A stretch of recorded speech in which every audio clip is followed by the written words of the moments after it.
Hi, I'm Mark. In this video, I'm going to show you how to access and remove the clutch on your chainsaw. I'll begin by removing the side cover from the chainsaw.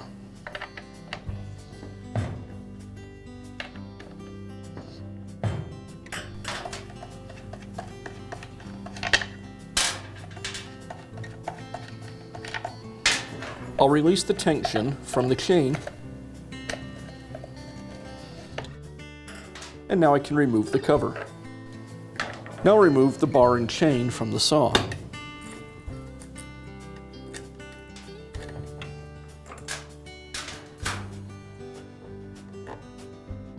Now I can remove the sprocket. It's secured with a retaining ring. I'll use a small screwdriver to remove it. I'll remove the washer and the sprocket. Depending on the design of the saw, the bearing will either be part of the sprocket or it will be a separate piece, like this saw. With the sprocket removed, now I have access to the clutch. For most clutches, there's a tool like this available that makes it easier to remove them. You place the tool onto the clutch and then use a socket wrench or an impact driver to remove the clutch.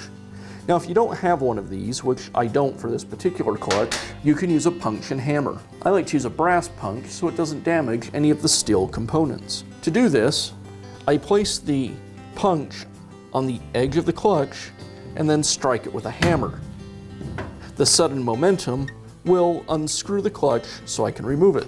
And remember, on most chainsaws, the clutch and spindle thread is a reverse thread, so I turn it clockwise to remove it. And that's all it takes to access and remove the clutch on your chainsaw.